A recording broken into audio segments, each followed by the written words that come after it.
Hello everybody. तो कैसे आप सब? होप सब बढ़िया होंगे। तो आज जो हम लोग स्टार्ट करने वाले हैं मैटर इन आवर सराउंडिंग, जो क्लास 9th का पहला चैप्टर है केमिस्ट्री का। तो ये जो वीडियो होने वाला है वो वन शॉट होने वाला है। आपको लगभग अप्रॉक्स 1 घंटा के अंदर आपको एक चैप्टर का पूरा समरी आपको मिल जाएगा, डिटेल एक्सप्लेनेशन आपको मिलेगा। बट 1 घंटा में ही आपको पूरा कंप्लीट करवाने की अपनी तरफ से फुल कोशिश करेंगे, पूरा एफर्ट अपनी तरफ से डालेंगे। तो चलिए स्टार्ट करते हैं अपना पहले टॉपिक से। तो पहले देख लेते हैं कि हम लोग को क्या क्या पढ़ना है, ठीक है ना। तो इंट्रोडक्शन में अगर देख ले तो हम लोग को पहला पढ़ना है क्या है कि मैटर क्या होता है। क्या पढ़ना है? पहला कि मैटर क्या होता है। फिर सेकेंड देखेंगे कि क्लासिफिकेशन, मैटर का जो क्लासिफिकेशन उसको कैसे कैसे क्लासीफाई किया गया है। तो सेकेंड हम उसका क्लासिफिकेशन देखेंगे।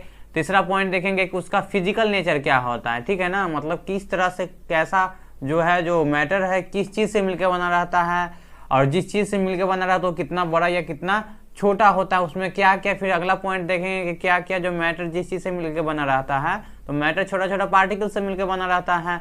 और वो जो पार्टिकल्स है, पार्टिकल्स के बीच में क्या क्या कैरेक्टरिस्टिक प्रॉपर्टी है ये हम लोग देखेंगे। अगला जो है वो क्या है, स्टेट ऑफ मैटर। मैटर का कितना स्टेट है ये हम लोग देखेंगे कि जो मैटर को है, मैटर को कितने स्टेट में डिवाइड किया गया है। उसके बाद हम लोग अगला देखने वाले हैं कि effect of change of temperature. इसका मतलब है कि जो मैटर है, मैटर पे अगर टेम्परेचर इंक्रीज करेंगे या डिक्रीज करेंगे तो उसमें क्या क्या इफेक्ट आएगा, ये हम लोग इस पॉइंट में देखेंगे। जो अगला पॉइंट है वो देखेंगे effect of change of pressure, ठीक है ना। इसमें हम लोग देखेंगे, जैसे हम लोग देख रहे थे इसका पहला टॉपिक है, उसमें देखेंगे टेम्परेचर से क्या क्या चेंज हो रहा है। वैसे ही हम लोग क्या करेंगे ना, किसी भी मैटर का जो स्टेट होता है, सॉलिड लिक्विड गैस, उस पर हम लोग प्रेशर अप्लाई करते हैं। तो प्रेशर का क्या खेल है, क्या उसमें चेंज होता है, ये हम लोग देखेंगे अगला पॉइंट में। उसके बाद हम लोग को पढ़ना है क्या है, तो एवापोरेशन पढ़ना है। क्या पढ़ना है? एवापोरेशन। ये क्या होता है ये भी सीखेंगे कि एवापोरेशन क्या होता है। फिर देखेंगे कि कौन कौन सा फैक्टर है जो इफेक्ट करता है एवापोरेशन को। क्या देखेंगे? फैक्टर अफेक्टिंग एवापोरेशन करता है। मतलब एवापोरेशन के रेट को कौन सा फैक्टर है जो इंक्रीज करता है, कौन सा फैक्टर है जो डिक्रीज करता है। ये सब पॉइंट हम लोग डिटेल में इस वीडियो में हम लोग एक्सप्लेन करेंगे। तो चलिए स्टार्ट करते हैं अपना पहले टॉपिक से, जो क्या है कि व्हाट इज मैटर। मैटर क्या है, ठीक है। तो यही हम लोग को देखना है कि मैटर क्या है। तो कह रहा है ना कि matter is the anything which occupy space and has mass and the presence of which can be felt by any one और मोर ऑफ आवर सेंसेस।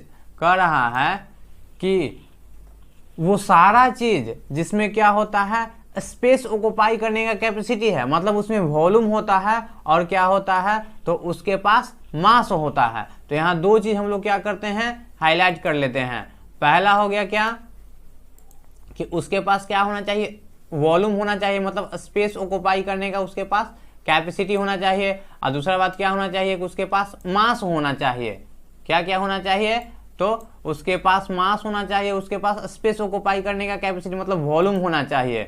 तो जिस भी ऑब्जेक्ट में, ठीक है ना, जिस भी चीज में ये दोनों कैरेक्टरिस्टिक होगा, मतलब उसके पास मास होगा, वो उसके पास वॉल्यूम होगा, और जिसको हम लोग अपने जो 5 सेंस ऑर्गन होता है उसको से हम लोग क्या कर सकते हैं, महसूस करते हैं, उस चीज को हम लोग क्या बोलते हैं, मैटर बोलते हैं। अगर मैटर का एग्जाम्पल पे चलते हैं तो the air we breathe, the food we eat, the cloth which we wear, these all are the example of matter, even a drop of water. अगर हम लोग एक बूंद पानी भी लेना, वो भी क्या है, तो वो भी एक मैटर ही है। तो जितना भी चीज अगर आपने आसपास देख रहे होंगे, या तो लिविंग थिंग्स होगा या तो नॉन लिविंग थिंग्स होगा, तो आप उसको देखिए उसमें क्या होता है, तो उसमें वॉल्यूम होता है, उसका एक अपना मास होता है, उसके पास वॉल्यूम होता है, मतलब वो स्पेस ऑक्यूपाई करता है। मान लीजिए कि आप जिस चेयर पे बैठ के पढ़ाई कर रहे होंगे या जिस टेबल पे आपका बुक रखा हुआ होगा, तो देख रहे होंगे ना कि बुक क्या कर रहा है, जो टेबल का स्पेस है उसको छेक रहा है। आप अगर कुर्सी पे बैठे हैं, चेयर पे बैठे हैं, तो चेयर का आप स्पेस छेक रहे हैं। रूम में चेयर रखा हुआ है तो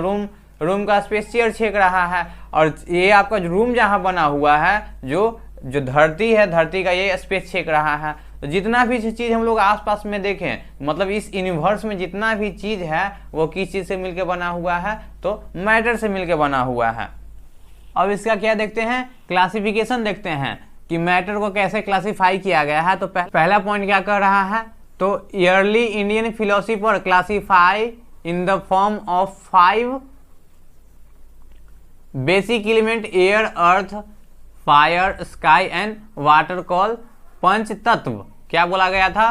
तो पंच तत्व बोला गया था। बहुत पुराने जो इंडियन फिलोसोफर थे उन लोग के कहना है कि जो मैटर है, मैटर 5 चीज से मिलकर बना हुआ है, जिसको क्या बोला जाता था? पंच तत्व बोला जाता था। उसको क्या क्या बोला जाता था? पंच तत्व बोला जाता था। और ये पंच तत्व में क्या आ जाता था? तो एयर आ जाता था, अर्थ आता था, फायर आता था, स्काई आता था एंड वाटर आता था। ये 5 चीज से मिलके जितना भी चीज है वो बना हुआ है। और ये पांचों चीज को मिला के हम लोग क्या बोलते थे? कि पंच तत्व है। एयर, अर्थ, फायर, स्काई और वाटर को क्या बोला जाता था? कि पंच तत्व है। तो पुराने जमाने के जो इंडियन फिलोसोफर और साथ में जो ग्रीक के जो फिलोसोफर थे उन लोग के कहना था ना कि जितना भी चीज है वो पंच तत्व से मिलके बना हुआ है। मतलब air, earth, fire, sky and water से मिलके ही बना हुआ है। फिर दूसरा कह रहा है ना, on the basis of the physical state matter is classify as solid, liquid and gas. किस किस में डिवाइड क्लासिफाई किया गया है? तो कह रहा है ना कि मैटर, जितना भी मैटर है उसको फिजिकल स्टेट के आधार पे, मतलब फिजिकली में देखेंगे तो उसका शेप, साइज ये सब देखेंगे, तो इसके आधार पे जो मैटर है उसको कितने भाग में बांटा गया है? तो 3 भाग में बांटा गया है। पहला क्या है? तो पहला सॉलिड है, दूसरा क्या है? तो दूसरा लिक्विड है, और तीसरा क्या है? Gaseous state. मतलब 3 स्टेट में जितना भी मैटर है उसको डिवाइड किया गया है। पहला क्या है? तो पहला है सॉलिड, दूसरा है लिक्विड, तीसरा है गैस। अब अगला पॉइंट कर रहा है कि on the basis of chemical composition matter is classified as pure substance and mixture. कर रहा है ना कि केमिकल कंपोजिशन के आधार पर जितना भी मैटर है उसको 2 भाग में बांटा गया है, एक प्योर सब्सटेंस में और दूसरा मिक्सचर में। अब कर रहा है कि प्योर सब्सटेंस में भी क्या कर रहा है कि प्योर सब्सटेंस में भी एलिमेंट और कंपाउंड, ये एलिमेंट या कंपाउंड हो सकता है, और मिक्सचर में भी होमोजीनियस मिक्सचर और हेट्रोजीनियस मिक्सचर। इसके बारे में हम लोग नेक्स्ट चैप्टर में डील करेंगे। जो मिक्सचर है वो होमोजीनियस भी हो सकता है और हेट्रोजीनियस भी हो सकता है। तो यही हम लोग को तीसरा पॉइंट कर रहा था। अब बढ़ते हैं अगला पॉइंट पे। तो अगला पॉइंट हम लोग को क्या है? तो क्लासिफिकेशन देख लिया, अब फिजिकल नेचर देखेंगे, ठीक है ना। अब क्या देखेंगे? अगला पॉइंट है क्या है? Physical nature of matter. तो matter is made up of particle. जो पहला कह रहा है इसका फिजिकल नेचर, जो मैटर है वो छोटा छोटा पार्टिकल से मिलकर बना हुआ है। फिर अगला देखेंगे क्या कि the particles of matter are very tiny. ये जो मैटर का जो पार्टिकल जिससे मैटर बना हुआ है, जिस चीज से मैटर बना हुआ है वो क्या होता है? बहुत ही छोटा होता है। अगला है तीसरा पॉइंट क्या है? The particles of matter have space between them. अब कह रहा है कि मैटर है जो पार्टिकल से मिलकर बना हुआ है, और जो 2 पार्टिकल्स के बीच में कुछ ना कुछ क्या होता है? स्पेस होता है। इसके बारे में पढ़ेंगे। अगला पॉइंट है क्या? चौथा, यहाँ 4th होगा, बाय मिस्टेक लिखा गया है। तो चौथा क्या है? तो the particles of matter are continuously moving. अब कह रहा है कि जो मैटर का पार्टिकल्स है उसमें क्या होता है? हमेशा मोशन होते रहता है, वो कंटिन्यूअस मोशन में रहता है, मतलब कंटिन्यूअस उसमें मूविंग होते रहता है, उसमें कंटिन्यूअस क्या होते रहता है? मोशन होते रहता है। 5वां पॉइंट है वो क्या कह रहा है कि the particles of matter attract each other. ये क्या कह रहा है भाई कि जो मैटर का जो पार्टिकल्स होता है उसके बीच में क्या होता है? एक फोर्स वर्क करता है जो एक दूसरे को क्या करता है? अट्रैक्ट करके रखता है, एक दूसरे को खींच के रखता है, अपने से अलग नहीं होने देना चाहता है। तो हम लोग पहला देखेंगे कि matter is made up of particle. इसके लिए हम लोग क्या करते हैं? एक एक्टिविटी परफॉर्म करते हैं। तो कह रहा है take some water in a beaker and note it level. क्या करना है कि एक बीकर लेना है और उसमें वाटर पानी डाल के उसका लेवल मेजर कर लेना है। डिजोल्व सम साल्ट और sugar in it with the help of glass rod. उसमें क्या करना है ना कि कुछ शुगर डालेंगे या तो साल्ट डालेंगे और उसको ग्लास रोड से क्या कर देंगे? उसमें मिला देंगे। The salt dissolve in the water but the level of water does not change. कह रहा है ना कि जब साल्ट हम लोग मिला भी देखते हैं तो देखते हैं कि जो वाटर का लेवल है, वाटर का लेवल में कोई भी चेंज नहीं हुआ, या तो इंक्रीज उसमें उसका लेवल में इंक्रीजमेंट नहीं हुआ। This is because the particles of water get in the space between the particles of water, this so that matter is made up of particles. कह रहा है ना कि हम लोग एक गिलास पानी लेते हैं या एक बीकर में पानी लेते हैं, उसका लेवल मेजर कर लेते हैं, उसमें या तो शुगर डालते हैं या तो क्या करते हैं? साल्ट डालते हैं, उसको ग्लास रॉड के सहायता से क्या करते हैं? मिला देते हैं, मतलब उसमें घोर देते हैं। जब उसको देखेंगे तो हम लोग जानते हैं कि जो साल्ट ऐड किए हैं या जो शुगर ऐड किए हैं तो वो क्या है? एक मैटर है, उसके वो स्पेस, उसके पास स्पेस ऑक्युपाई करने का कैपेसिटी है, उसके पास वॉल्यूम है, तो वॉल्यूम है तो मतलब वाटर का जो वॉल्यूम उसका लेवल इंक्रीज कर देना चाहिए था। लेकिन जैसे हम लोग डाले तो देखें कि वाटर का लेवल में इंक्रीजमेंट नहीं हुआ। क्यों नहीं इंक्रीजमेंट हुआ? इसलिए नहीं हुआ कि जो वाटर है, वाटर के पार्टिकल्स के बीच में कुछ ना कुछ स्पेस है। इसका मतलब है कि वाटर कंटिन्यूअस फॉर्म में नहीं है, वो छोटा छोटा पार्टिकल से मिलकर बना हुआ है। इस चीज से हम लोग यही बोल सकते हैं ना कि वो क्या है, वो पार्टिकल से मिलकर बना हुआ है और उस पार्टिकल्स के बीच में क्या होता है, स्पेस होता है। तो यहाँ से हम लोग को दो चीज पता चल गया कि पहली बात तो मैटर जितना भी होता है वो छोटा छोटा पार्टिकल से मिलकर बना होता है और उस पार्टिकल्स के बीच में क्या होता है, कुछ ना कुछ स्पेस होता है। उस स्पेस में जाके जो साल्ट हम लोग ऐड किए या जो शुगर हम लोग ऐड किए, उसका जो पार्टिकल्स है वो उस स्पेस में जाके बैठ गया। तो जब खाली जगह में बैठेगा तो उसका वॉल्यूम थोड़ी ना इंक्रीज करेगा। तो वही कारण है कि वाटर का लेवल में इंक्रीजमेंट नहीं हुआ है। तो ये जो फिगर दिखा रहा है इसमें देखिए कि सिर्फ वाटर लिए हैं, इसमें साल्ट हम लोग ऐड कर लें तो साल्ट नीचे आकर बैठ गया। तो ग्लास रॉड से हम लोग क्या कर दिए हैं, घुमा के मिला दिए हैं। अब अगला कर रहा है ना, जो सेकेंड नंबर एक्टिविटी है वो कर रहा है the particles of matter are very tiny. इस चीज को प्रूव करने के लिए क्या करते हैं, तो इस चीज को प्रूव करने के लिए एक्टिविटी परफॉर्म किया गया है। तो कर रहा है कि dissolve 2-3 crystal of potassium permanganate in 100 ml of water in beaker. कह रहा है ना कि एक बीकर लीजिए, उसमें 100 ml पानी डाल दीजिए, उसमें 2 से 3 क्रिस्टल पोटेशियम परमैंगनेट का जो क्रिस्टल होता है उसको हम लोग क्या करते हैं, डालते हैं। फिर कह रहा है take 10 ml of this solution and dissolve in 100 ml of water. कह रहा है कि फिर एक और कंटेनर ले लीजिए, ठीक है ना, एक और बीकर ले लीजिए, उसमें फिर 100 ml डाल दीजिए। और जो पहले का जिसमें हम लोग 2-3 क्रिस्टल पोटेशियम परमैंगनेट डालते हैं उसमें से 10 ml जो दूसरा हम लोग लिए हैं उसमें डाल देते हैं।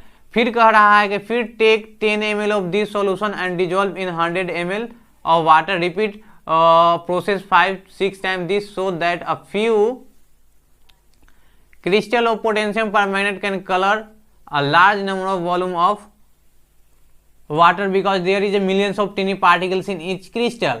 कह रहा है कि क्या करते हैं कि इस एक्टिविटी में देखिए यही कह रहा है ना कि एक पहले 4 हम लोग ले लिए हैं, क्या बीकर ले लिए हैं, इसमें 100 ml हम लोग पानी डाले हैं, इसमें भी 100 ml डाले, इसमें भी 100 ml डाले हैं और इसमें भी 100 ml हम लोग पानी डाले हैं। अब क्या करते हैं कि इसमें 2 से 3 क्रिस्टल, इसमें क्या करते हैं 2 से 3 क्रिस्टल क्या कर दिए, पोटेशियम परमैंगनेट का क्रिस्टल इसमें डाल दिए हैं। और इसको क्या करेंगे, कुछ देर छोड़ देंगे तो देखेंगे जो पोटेशियम परमैंगनेट है वो धीरे धीरे क्या होने लगेगा, डिसअपीयर होने लगेगा, उसका जो क्रिस्टल है वो डिसअपीयर होने लगेगा। मतलब वाटर में क्या होना चाहिए, चालू हो जाएगा, वाटर का जो पार्टिकल्स है पार्टिकल्स के बीच में इंटरमिक्सिंग हो जाएगा, मतलब डिफ्यूजन का प्रोसेस स्टार्ट हो जाएगा। अब ये डिफ्यूजन क्या होता है हम लोग देखेंगे आगे।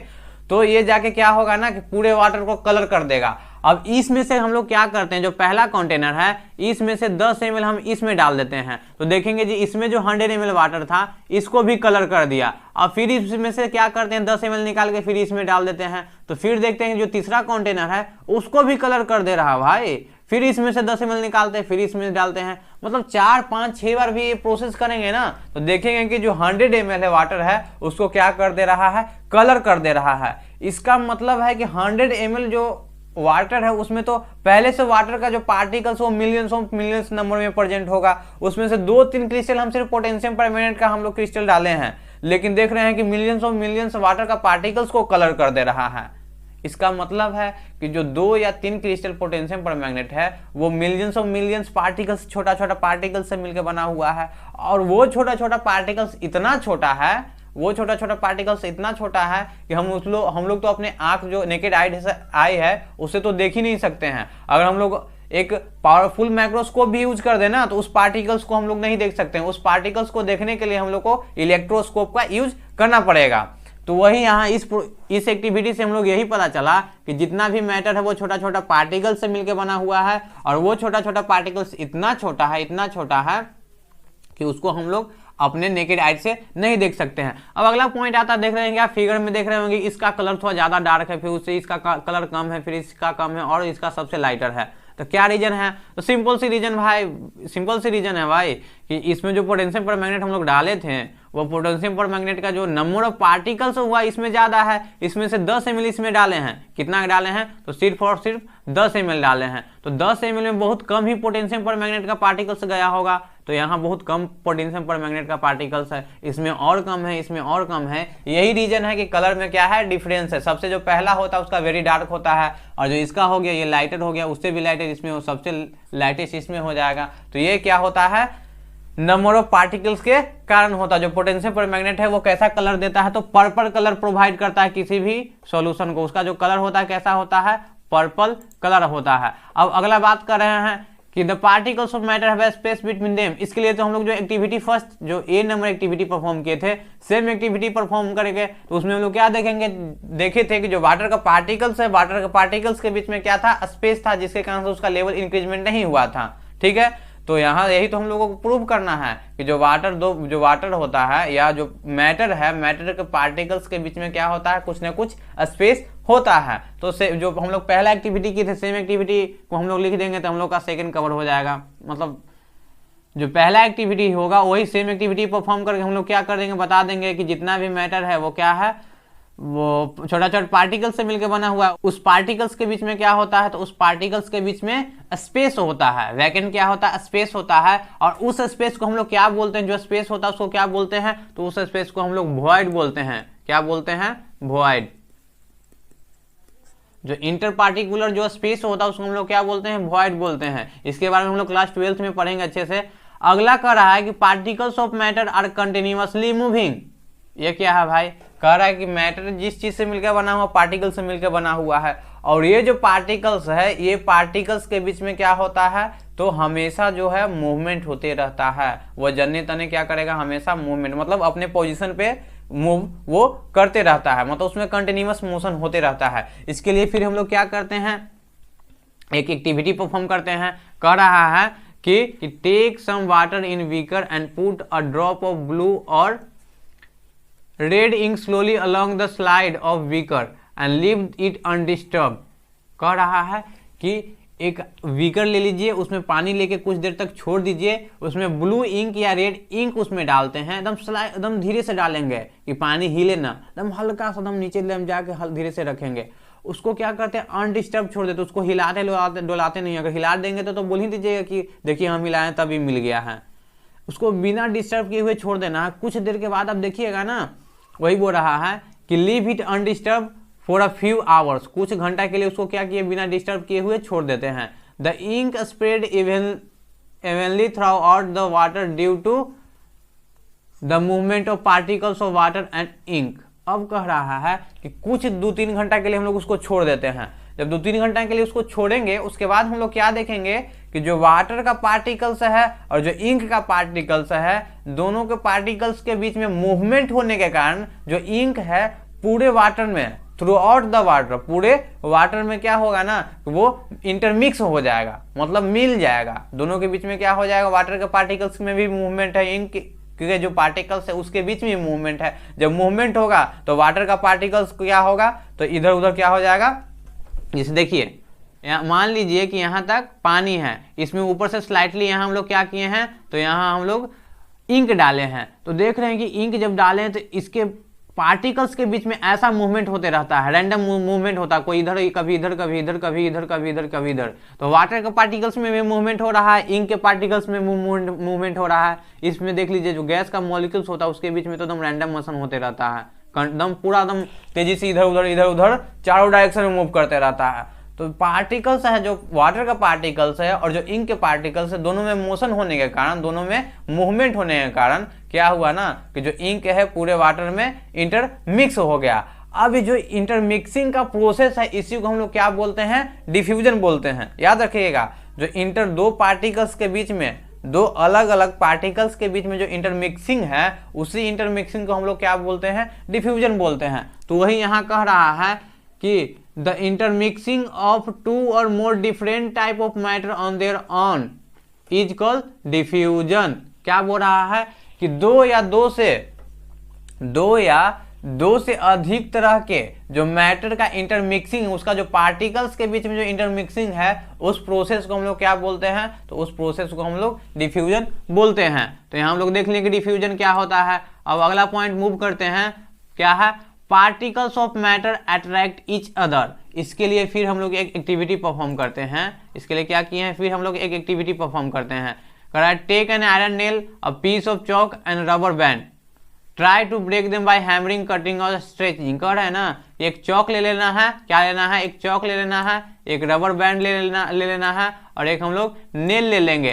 तीनों को क्या करेंगे ना कि किसी को हैमरिंग मतलब हथौड़ी से मारेंगे, ठोकेंगे उसको, किसी को क्या करेंगे कट करने की कोशिश करेंगे और रबर है उसको स्ट्रेच करने की कोशिश करते हैं। उसके बाद क्या कर रहा है, it is more easier to break the chalk, less easier to break the rubber band and difficult to break the iron nail. This is because the particles in the iron nail are held together with a great force than in rubber band और chalk. कह रहा है कि क्या करते हैं, उसको stretching किए, हैमरिंग किए, कटिंग करके तोड़ने का कोशिश करते हैं। तो जो आयरन नेल है, जो काटी है, उसको बहुत हैमरिंग हम करेंगे ना, बहुत हथौड़ी से मारेंगे भी तो देखेंगे कि वो टूटेगा नहीं। लेकिन अगर रबर बैंड को हल्का फुल्का भी स्ट्रेच कर देते हैं तो क्या होता है, टूट जाता है। अगर चौक का बात करेंगे तो चौक को अगर हाथ से भी फोर्स लगाते हैं ना तो वो भी टूट जाता है, लेकिन जो रबर बैंड है उसे कुछ ज्यादा हम लोग को फोर्स लगाना पड़ता है। तो क्या कारण है कि आयरन नेल नहीं टूटा, चौक टूट गया और रबर बैंड टूट गया? तो इसका मतलब है कि आयरन नेल का जो पार्टिकल्स होगा, चौक देखिए, चौक भी हम लोग एक कंटिन्यूअस फॉर्म में नजर आ रहा था, ठीक है ना। तो उसको हम लोग हैमरिंग किए तो उसके बीच जो उसका पार्टिकल्स के बीच में जो फोर्स ऑफ अट्रैक्शन होगा, उसके पार्टिकल्स के बीच में जो फोर्स ऑफ अट्रैक्शन होगा उसको क्या कर दिया, हैमरिंग से हम लोग जो फोर्स अप्लाई किए उसको ब्रेक डाउन कर दिया, मतलब उसका फोर्स से ज्यादा हम लोग फोर्स अप्लाई कर दिए तो क्या हो गया, टूट गया। लेकिन नेल क्यों नहीं टूटा? तो नेल के जो पार्टिकल्स है उसके बीच में भी कोई फोर्स वर्क कर रहा है। वो फोर्स ऑफ अट्रैक्शन इतना ज्यादा है कि जो हम लोग फोर्स जो एक्सटर्नल फोर्स अप्लाई किए हैं वो उससे कम है, उसका जो पार्टिकल्स के बीच में जो फोर्स है उससे क्या है, कम है, जिसके कारण से वो एक दूसरे से अलग नहीं हुआ। तो यहां से हम लोग बोल सकते हैं कि जितना भी मैटर है, मैटर के पार्टिकल्स के बीच में क्या होता है, फोर्स ऑफ अट्रैक्शन होता है। जैसे ये देखिए सॉलिड है तो सॉलिड के केस में जो फोर्स ऑफ अट्रैक्शन होगा वो ज्यादा होगा। लिक्विड के केस में इसके बीच में जो दो पार्टिकल्स के बीच में जो स्पेस होता है वो ज्यादा होता है, जिसके कारण से फोर्स क्या हो गया, कम हो गया। और गैस में बहुत ही ज्यादा होता है, जिसके कारण से जो फोर्स होता है बहुत कम हो जाता है। जो स्पेस है बहुत ज्यादा हो गया, दो पार्टिकल्स के बीच में जो स्पेस है बहुत ज्यादा हो गया, जिसके कारण से फोर्स क्या हो गया, बहुत ही कम हो जाता है। तो अब बात करते हैं स्टेट ऑफ मैटर। क्या बात करते हैं, स्टेट ऑफ मैटर। तो जितना भी मैटर है उसको तीन कैटेगरी में डिवाइड किया गया है, सॉलिड, लिक्विड एंड गैस। जितना भी मैटर है उसको कितने कैटेगरी में डिवाइड किया गया है, तीन में, सॉलिड, लिक्विड एंड गैस। किसके आधार पे, तो फिजिकल प्रॉपर्टी के आधार पे। तो अब हम लोग देखते हैं कि प्रॉपर्टी ऑफ सॉलिड, सॉलिड का क्या क्या प्रॉपर्टी है। तो पहला हम लोग प्रॉपर्टी की ओर चलते हैं। तो कह रहा है कि solid have different shape and fixed volume. कह रहा है कि जो सॉलिड है, सॉलिड का जो शेप होता है वो फिक्स होता है, उसका वॉल्यूम भी होता है वो क्या होता है, फिक्स होता है। क्यों फिक्स होता है? इसलिए फिक्स होता है कि दो पार्टिकल्स के बीच में, जो सॉलिड का जो पार्टिकल्स होता है, पार्टिकल्स के बीच में सिर्फ उसका जो मीन पोजीशन, एक्सट्रीम पोजीशन होता है, मतलब वहीं पे वो मोशन करते रहता है, वो अपनी जगह पे ही वाइब्रेट करते रहता है, वो एक जगह से दूसरी जगह मूव नहीं करता है, जिसके कारण से क्या होता है, उसका शेप जो होता है वो फिक्स होता है। और दो पार्टिकल्स के बीच में जो स्पेस होता है बहुत ही कम होता है, जिसके कारण से उसका जो वॉल्यूम होता है, वॉल्यूम भी क्या हो जाता है, फिक्स हो जाता है। अब अगला बात है क्या है, the space between the particles is minimum. तो हम लोग बोल ही दिए कि दो जो सॉलिड है, सॉलिड का जो पार्टिकल्स के बीच में जो स्पेस होता है बहुत ही कम होता है। अगला है the force of attraction between the particles is maximum. अब कह रहा है कि स्पेस जब पार्टिकल्स के बीच में कम हो जाएगा तो फोर्स तो ऑटोमेटिक है कि बहुत ज्यादा होगा। लोग जानते हैं कि जो फोर्स होता है वो इनवर्सली प्रोपोर्शनल होता है डिस्टेंस के। तो हम लोग देख रहे हैं कि दो पार्टिकल्स के बीच में डिस्टेंस क्या है, मिनिमम है।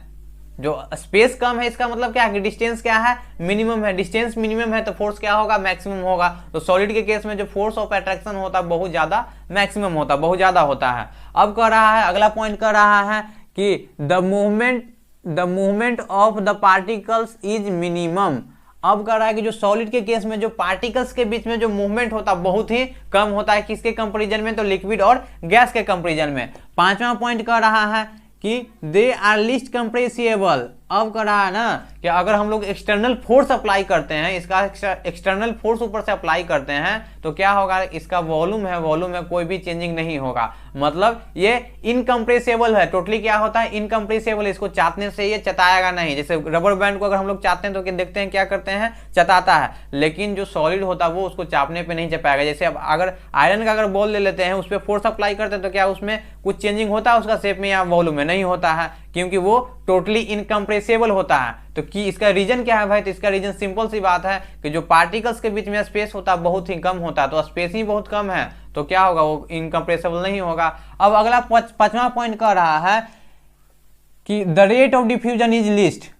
जो रेट होता है डिफ्यूजन का वो क्या होता है, बहुत ही कम होता है। क्यों कम है भाई, तो सिंपल सी रीजन है ना कि उसके पार्टिकल्स के बीच में मिनिमम क्या है, मूवमेंट है, मतलब इंटरमिक्सिंग उसमें बहुत ही कम होगा। मूवमेंट जब कम है तो इंटरमिक्सिंग कम होगा, इंटरमिक्सिंग को ही हम लोग क्या बोलते हैं, डिफ्यूजन बोलते हैं। तो हम लोग बोल सकते हैं कि जो सॉलिड होता है उसमें इंटरमिक्सिंग क्या होता है, बहुत उसका रेट कम होता है, जिसके कारण हम लोग बोल सकते हैं कि rate of diffusion is least in solid. अब अगला बात करते हैं प्रॉपर्टी ऑफ लिक्विड। लिक्विड का क्या क्या प्रॉपर्टी, जैसे यहाँ देख लीजिए ये सॉलिड है, सॉलिड का पार्टिकल्स को मैग्नीफाई करके दिखाया गया है। तो देखिए पार्टिकल्स का अरेंजमेंट इतना ज्यादा टाइट है कि इसके बीच में जो स्पेस होता है बहुत ही कम होता है और बहुत नजदीक है, मतलब डिस्टेंस बहुत ही कम होता है। लेकिन अगर बात करें गैस में तो इसका अरेंजमेंट उतना ज्यादा नहीं होता है, ठीक है ना, मतलब इसका भी अरेंजमेंट रहता है, ये नहीं बोल देंगे कि नहीं रहता, थोड़ा सा ही ज्यादा होता है। जो सॉलिड में होता है वो उस दो पार्टिकल्स के बीच में जो डिस्टेंस होता है वो 1 एंगस्ट्रॉम होता है। हम लोग या तो बोल सकते हैं 10⁻⁻10 मीटर होता है, लेकिन लिक्विड के केस में होता है ये कितना वेरी करता है, तो 10⁻⁻7 मीटर से लेकर 10⁻⁹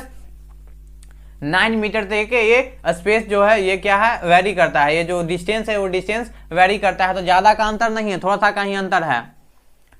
तो पहला हम लोग बात कर रहे हैं कि इसका क्या प्रॉपर्टी है, तो पहला प्रॉपर्टी कर रहा है कि liquid had not definite shape but have a fixed volume. कह रहा है कि जो लिक्विड है उसका शेप फिक्स नहीं होता है, लेकिन उसका जो वॉल्यूम होता है वो फिक्स होता है। Liquid take the shape of the container. कह रहा है कि लिक्विड को जिस भी कंटेनर में रख देंगे तो वो उसका शेप ले लेगा। क्यों ले लेगा भाई, क्योंकि जो इसके दो पार्टिकल्स के बीच में जो डिस्टेंस होता है वो स्लाइटली ज्यादा होता है, किसके कंपैरिजन में, तो सॉलिड के कंपैरिजन में, जिसके कारण से क्या होता है, जो फोर्स ऑफ अट्रैक्शन होता है वो कुछ कम जाता है सॉलिड के कंपैरिजन में। जब फोर्स ऑफ अट्रैक्शन कुछ कम जाता है, दो पार्टिकल्स के बीच में जो मूवमेंट हो रहा है वो मूवमेंट ज्यादा हो जाता है और एक पार्टिकल से दूसरे पार्टिकल्स के ऊपर स्लाइड करने लगता है, जिसके कारण से उसका जो शेप होता है वो शेप फिक्स नहीं होता है। लेकिन अभी भी उसका जो वॉल्यूम है वो वॉल्यूम क्या होता है, फिक्स होता है, मतलब जो पार्टिकल्स के बीच में स्पेस होता है उतना ज्यादा नहीं होता है, कुछ ज्यादा होता है सॉलिड के कंपैरिजन में, लेकिन उतना ज्यादा नहीं होता है कि वॉल्यूम को उसको हम लोग चेंज कर सकते हैं। और लिक्विड को जिस कंटेनर में रख देंगे उसका शेप ले लेगा, क्योंकि उसका जो पार्टिकल्स एक दूसरे के ऊपर स्लाइड कर रहा है तो वो क्या कर सकता है, फ्लो कर सकता है। जब फ्लो करेगा तो जिस कंटेनर में उसको रखेंगे उस कंटेनर का शेप ले लेगा। अब कह रहा है, अगला कह रहा है सेकंड पॉइंट कि the space between the particles is intermediate. कह रहा है कि सॉलिड से क्या होता है, जो दो पार्टिकल्स के बीच में जो स्पेस होता है वो सॉलिड से कुछ ज्यादा होता है, लेकिन गैस से क्या होता है, कम होता है, मतलब दोनों के बीच बीच में होता है। तीसरा पॉइंट कह रहा है कि the force of attraction between the particles is intermediate. अब कह रहा है कि फोर्स भी जो होता है वो क्या होता है, इंटरमीडिएट होता है, मतलब गैस के पार्टिकल्स के कंपैरिजन में जो फोर्स ऑफ अट्रैक्शन होता है दो पार्टिकल्स के बीच में लिक्विड में वो ज्यादा होता है, लेकिन सॉलिड से क्या होता है, फोर्स कम होता है। अगला बात कर रहा है कि the movement of particles of matter is intermediate, मतलब सॉलिड में तो हम लोग ये देख लिए कि उसका दो पार्टिकल्स के बीच में जो मूवमेंट हो रहा था बहुत ही कम है। हम लोग ये देखेंगे कि जो गैस का पार्टिकल्स है उसके बीच में मूवमेंट बहुत ही ज्यादा है। अगर सॉलिड का बात किए तो हम लोग देख लिए कि पार्टिकल्स के मूवमेंट क्या है, बहुत ही कम होता है, जिसके कारण से डिफ्यूजन का रेट बहुत कम हो जाता है। तो इसमें क्या होगा ना कि सॉलिड के कंपैरिजन में ज्यादा होगा मूवमेंट, लेकिन गैस से कुछ कम होगा, इसलिए इसको इंटरमीडिएट बोला गया है। अगला पॉइंट क्या कर रहा है कि दे आर लेस कंप्रेसिबल। अब कह रहा है कि ये कंप्रेसिबल है, बहुत ज्यादा हम लोग क्या करेंगे ना कि फोर्स अप्लाई करेंगे ना तो थोड़ा बहुत स्लाइटली एकदम थोड़ा सा उसमें कंप्रेशन होगा, क्योंकि थोड़ा सा स्पेस ज्यादा होता है सॉलिड से, इसलिए जो सॉलिड है टोटली इनकम्प्रेसिबल होता है, लेकिन ये हल्का फुल्का क्या होता है, कंप्रेसिबल होता है। छठा पॉइंट बोल रहे हैं कि the rate of diffusion in more than solid. जो कह रहा है छठा पॉइंट, जो रेट होता है डिफ्यूजन का वो सॉलिड से क्या होता है, ज्यादा होता है। क्यों ज्यादा होता है भाई, तो हम लोग जान रहे हैं कि जो मूवमेंट ऑफ पार्टिकल्स का वो सॉलिड से ज्यादा है, तो जो रेट ऑफ डिफ्यूजन होगा वो भी ज्यादा हो जाएगा। चलिए तो स्टार्ट करते हैं गैस का प्रॉपर्टी पहला से। तो पहला क्या है, gas have not definite shape और fixed volume. Gas occupy the whole space of the container. क्या कह रहा है कि जो गैस है, गैस का ना तो शेप ही फिक्स होता है और ना ही उसका क्या होता है, वॉल्यूम जो होता है वो भी फिक्स होता है। क्योंकि क्या कारण है, तो कारण ये है कि गैस का जो पार्टिकल्स है, नीचे फिगर देखिए, गैस का पार्टिकल्स कितना दूर दूर है, बहुत ज्यादा है। सॉलिड में देखे थे ना, सॉलिड में देखिए तो, लिक्विड में देखिए बहुत नजदीक है, सॉलिड में देखिए कितना है, वो और नजदीक है। तो गैस का जो पार्टिकल्स है, पार्टिकल्स के बीच में इतना ज्यादा डिस्टेंस होता है जिसके कारण से ना तो उसका शेप फिक्स होता है ना ही वॉल्यूम फिक्स है। डिस्टेंस बहुत ज्यादा है तो स्पेस भी बहुत ज्यादा होगा, तो ऊपर से हम लोग फोर्स अप्लाई करेंगे तो क्या होगा, वो डिस्टेंस कमेगा, डिस्टेंस कमेगा मतलब वॉल्यूम कमेगा। तो ना ही उसका शेप फिक्स होता है ना ही वॉल्यूम फिक्स होता है। और जिस भी कंटेनर में हम लोग क्या करते हैं ना, गैस को रखते हैं, वो कंटेनर का पूरा जो स्पेस है उसको ऑक्युपाई कर लेता है ये गैस, मतलब पूरा में फैल जाता है। अब अगला बात करते हैं क्या है कि the space between the particles is maximum. ये तो फिगर देख के ही हम लोग बता सकते हैं कि जो गैस का पार्टिकल्स होता है, गैस के पार्टिकल्स के बीच में जो स्पेस होता है बहुत ही ज्यादा होता है। तीसरा पॉइंट पे बात करते हैं कि the force of attraction between the particles is minimum. सबसे कम जो फोर्स ऑफ अट्रैक्शन होता है वो गैस में ही होता है, क्योंकि बहुत ज्यादा स्पेस होने के कारण, डिस्टेंस होने के कारण इसके बीच में जो फोर्स ऑफ अट्रैक्शन होता है बहुत ही कम हो जाता है। तो इसमें क्या होगा, तो इसमें हम लोग देखेंगे। तो अगला पॉइंट देखते हैं। तो अगला पॉइंट क्या है कि the movement of particles is maximum. अब इसमें जो पार्टिकल्स का मूवमेंट है बहुत ही ज्यादा हो जाएगा। मूवमेंट मतलब उसका काइनेटिक एनर्जी बहुत ज्यादा हो जाएगा। अब करा दे आर मोर कंप्रेसिबल। अब बहुत ज्यादा स्पेस होने के कारण, बहुत ज्यादा डिस्टेंस होने के कारण इसका जो ये क्या होता है, पूरा बहुत ज्यादा क्या होता है, कंप्रेसिबल होता है। छठा पॉइंट कर रहा है कि the rate of diffusion is more than solid and liquid. अब कह रहा है कि जो डिफ्यूजन का रेट है, क्योंकि पार्टिकल्स के बीच में जो मूवमेंट है बहुत ज्यादा है, तो डिफ्यूजन का रेट सॉलिड और लिक्विड से सबसे ज्यादा क्या होगा, गैस में होगा। तो हम लोग गैस का भी प्रॉपर्टी देख लिए।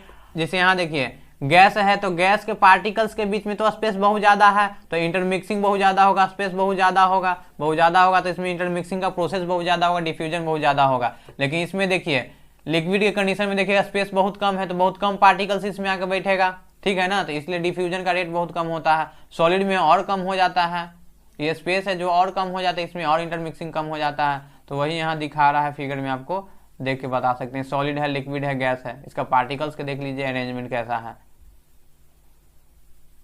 देख लीजिए ये सब अरेंजमेंट है। अगला बात करते हैं चेंज ऑफ स्टेट। अब कह रहा है ना कि मैटर के क्या जो स्टेट है वो स्टेट चेंज करता है, उसका स्टेट है वो स्टेट चेंज करता है या नहीं करता है। तो यही हम लोग पहला देख रहे हैं कि क्या कर रहा है कि when a solid is heated it change into liquid, when a liquid is heated it change into gas.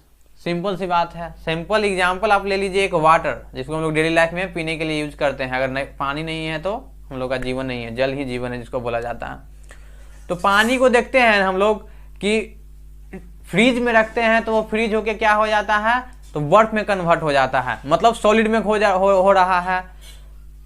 तो जो वाटर है वो सॉलिड स्टेट में भी हो रहा है। रूम टेम्परेचर पे अगर उसको देखें तो वो लिक्विड स्टेट में भी है। लेकिन वही वाटर को जब हम लोग खाना बनाते हैं, चावल बनाते हैं, तो बॉयल होने लगता है, तो देखते हैं क्या होता है कि वाटर गैस में कन्वर्ट होना स्टार्ट हो जाता है। मतलब एक जो वाटर है वो 3 स्टेट में एग्जिस्ट कर रहा है। क्या हो रहा है, तो तीनों का टेम्परेचर हम लोग क्या कर रहे हैं, चेंज कर रहे हैं। अगर हम लोग क्या करें तो क्या करें, टेम्परेचर उसमें जो वाटर है, वाटर में क्या टेम्परेचर में क्या करें, चेंज कर रहे हैं। इसका मतलब है कि जो स्टेट होता है, मैटर का जो स्टेट होता है, उसको हम लोग टेम्परेचर के सहायता से क्या कर सकते हैं, एक स्टेट से दूसरे स्टेट में चेंज कर सकते हैं। तो वही बात बोल रहा है कि जब हम लोग सॉलिड को हीट देंगे तो वो लिक्विड में कन्वर्ट हो जाएगा, जब लिक्विड को हम लोग हीट देंगे तो वो गैस में कन्वर्ट हो जाएगा। तो वही करा कि वेन उसके अपोजिट अगर काम करें, when a gas is cool it change into liquid, when a liquid is cool it change into solid. उसके अपोजिट जब हम लोग क्या करते हैं, काम करते हैं, तो क्या देखते हैं ना कि जब हम लोग पहले इससे पहले हम लोग क्या देखे थे कि सॉलिड को हीट दिए तो वो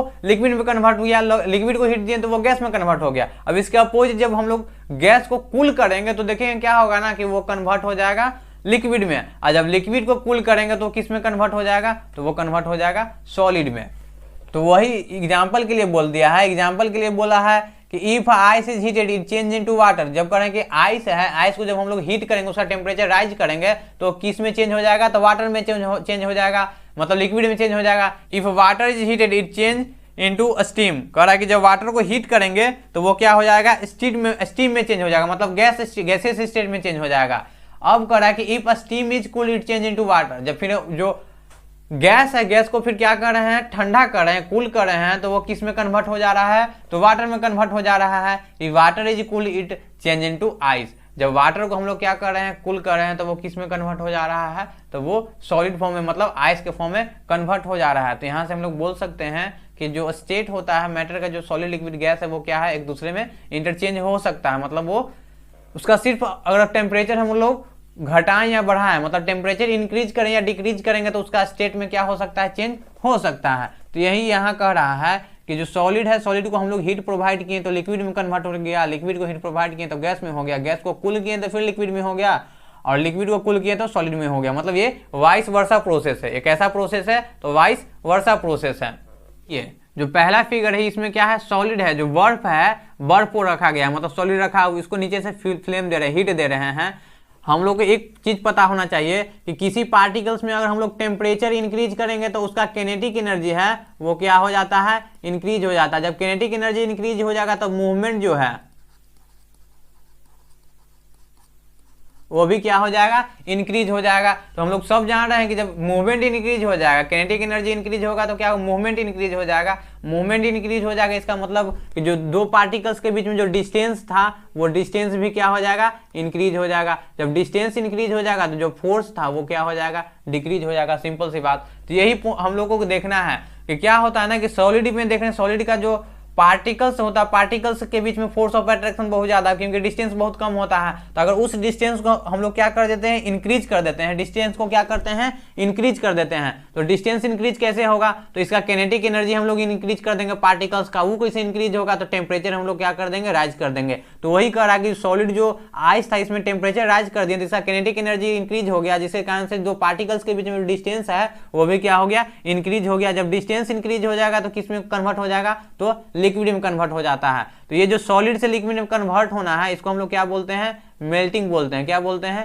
मेल्टिंग बोलते हैं। अब उसके बाद देखेंगे कि फिर जो वाटर है जो लिक्विड फॉर्म में है तो उसके बीच में स्पेस कुछ ज्यादा हो गया होगा सॉलिड के कंपेरिजन में, फिर इसको हीट देते हैं तो इसका पार्टिकल्स का काइनेटिक एनर्जी और इंक्रीज होगा, और इंक्रीज होगा तो क्या देखेंगे ना कि जो स्पेस है वो और ज्यादा होगा। जब स्पेस और ज्यादा होगा तो फिर ये क्या हो जाएगा, तो लिक्विड से कन्वर्ट हो जाएगा, किसमें, जो लिक्विड है लिक्विड से कन्वर्ट हो जाएगा अपना वाटर वेपर में। बॉयल होगा तो किसमें कन्वर्ट हो जाएगा, स्टीम में हो जाएगा। और इसको हम लोग क्या बोलते हैं, तो इसको हम लोग बॉइलिंग बोलते हैं। क्या बोलते हैं, बॉइलिंग बोलते हैं। तो यही है change in state of matter. Matter का जो स्टेट है वो क्या हो जाता है, चेंज हो जाता है।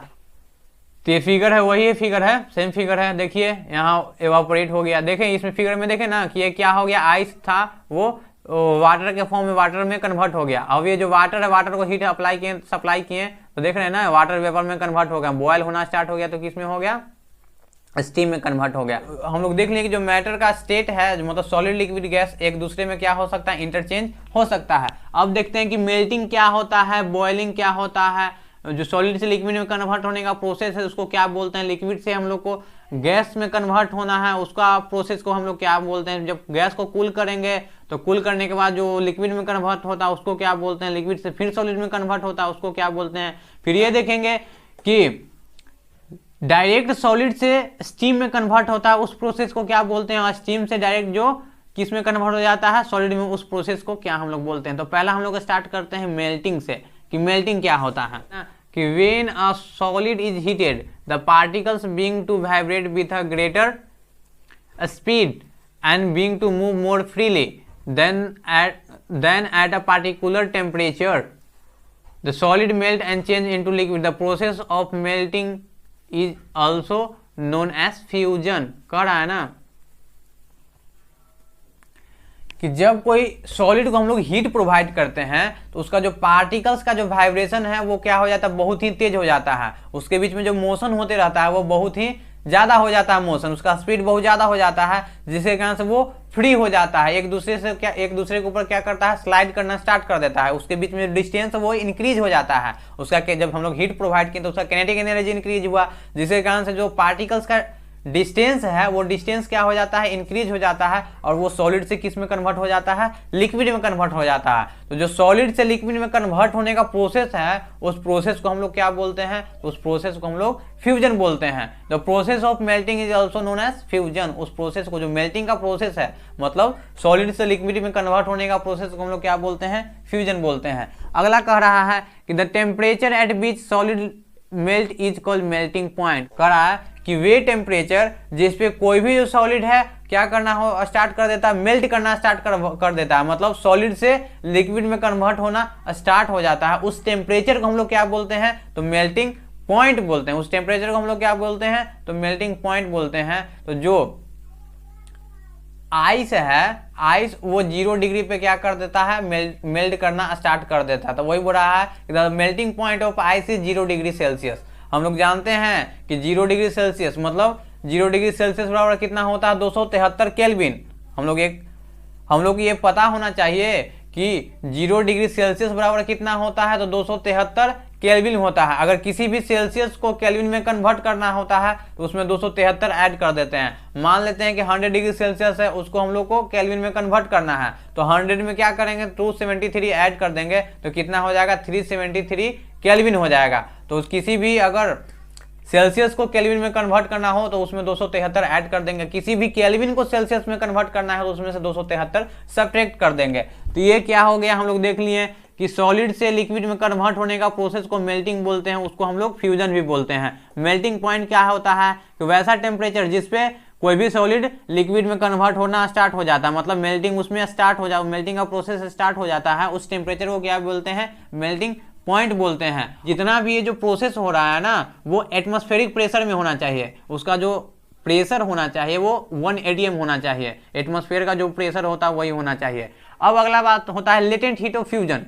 अब कह रहा है ना कि लेटेंट हीट ऑफ फ्यूजन क्या है, तो the amount of heat energy required to change 1 kg of solid into liquid at atmospheric pressure at its melting point is called latent heat of fusion. कह रहा है ना कि अगर किसी भी सॉलिड को, 1 kg सॉलिड को उसके लिक्विड में कन्वर्ट होने के लिए जितना हम लोग को हीट एनर्जी सप्लाई करना पड़ रहा है, फिर से समझिएगा, किसी भी 1 kg सॉलिड को, कितना, 1 kg सॉलिड को उसके लिक्विड में कन्वर्ट होने में जितना हम लोग को हीट एनर्जी सप्लाई करना पड़ रहा है, एटमॉस्फेरिक प्रेशर और उसका जो टेम्परेचर होना चाहिए किस पे, तो मेल्टिंग पॉइंट जो होता है ना, उसका जो टेम्परेचर होता है वो मेल्टिंग पॉइंट पे होना चाहिए। मतलब तो उस अमाउंट ऑफ हीट को हम लोग क्या बोलते हैं, लेटेंट हीट ऑफ फ्यूजन। मतलब 1 kg सॉलिड को लिक्विड में कन्वर्ट होने के दौरान जितना हम लोग को हीट सप्लाई करना पड़ता है, उस अमाउंट ऑफ हीट को हम लोग क्या बोलते हैं, लेटेंट हीट ऑफ फ्यूजन। और ये जो प्रोसेस होना चाहिए, ये एटमॉस्फेरिक प्रेशर और उसका जो हम लोग जो टेम्परेचर देंगे वो क्या होना चाहिए, उसका मेल्टिंग, जो लिक्विड होता है, लिक्विड का जो मेल्टिंग पॉइंट होता है, उतना हम लोग हीट एनर्जी, उतना हम लोग टेम्परेचर उसको सप्लाई करेंगे। उस टेम्परेचर पे वो 1 kg सॉलिड, जो 1 kg सॉलिड है वो लिक्विड में कन्वर्ट हो जाएगा। तो जितना अमाउंट ऑफ हम लोग हीट देंगे, उस अमाउंट ऑफ हीट को हम लोग क्या बोलेंगे, तो लेटेंट हीट ऑफ फ्यूजन बोलते हैं। अब अगला क्या करेंगे, बॉइलिंग क्या होता है, तो बॉइलिंग करा ना कि when a liquid is heated it particle being to move ever faster than at a particular temperature at the liquid being to boil and change into gaseous और वेपर। कह रहा है कि जब किसी भी लिक्विड को हम लोग क्या करते हैं, हीट सप्लाई करते हैं, तो उसका काइनेटिक एनर्जी इंक्रीज हो जाता है। काइनेटिक एनर्जी इंक्रीज होगा तो पार्टिकल्स के बीच में जो मूवमेंट है वो भी इंक्रीज होगा। पार्टिकल्स के बीच में जो मूवमेंट है वो इंक्रीज होगा तो क्या होगा ना कि स्पेस जो है वो स्पेस इंक्रीज करेगा। स्पेस इंक्रीज करेगा मतलब वो क्या हो जाएगा, तो सॉलिड से गैस में कन्वर्ट हो जाएगा। क्योंकि हम लोग जानते हैं कि स्पेस का ही खेल है, जिसमें स्पेस ज्यादा होगा तो वो क्या हो जाता है, गैस होता है। उसमें स्पेस कुछ कम होगा तो लिक्विड होगा और सबसे कम होगा तो सॉलिड होगा। तो मतलब हम लोग क्या किए, स्पेस इंक्रीज कर दिए टेम्परेचर इंक्रीज करके, तो वो क्या हो जाएगा, सॉलिड से लिक्विड में कन्वर्ट हो जाएगा। अब कह रहा है कि जो बॉइलिंग है, boiling is a bulk phenomenon when a liquid is boiled the bulk of the liquid change into water. कह रहा है ना कि boiling is a bulk phenomenon जो बॉइलिंग है वो कैसा है, बल्क फिनोमिनन है। When a liquid is boil the bulk of the liquid change into vapour.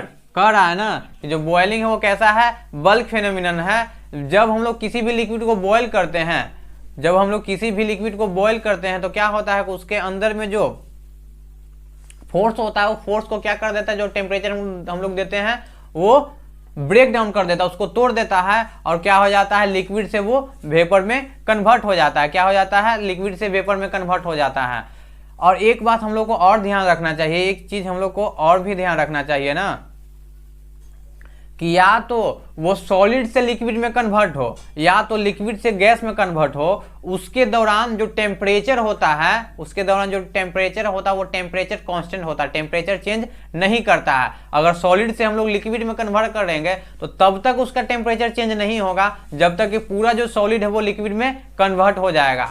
वैसे ही जब लिक्विड को हम लोग क्या करेंगे, सॉलिड में, लिक्विड को जब हम लोग गैस में कन्वर्ट करेंगे तो जब तक पूरा का पूरा लिक्विड गैस में नहीं कन्वर्ट हो जाएगा, जब तक देखेंगे ना कि लिक्विड का टेम्परेचर राइज या डाउन नहीं करेगा, मतलब उसका टेम्परेचर जो होगा वो कैसा होगा, कांस्टेंट होगा। अगला बात कर रहे हैं कि द टेम्परेचर, क्या बात है, तो the temperature at which liquid start boiling is called its boiling point.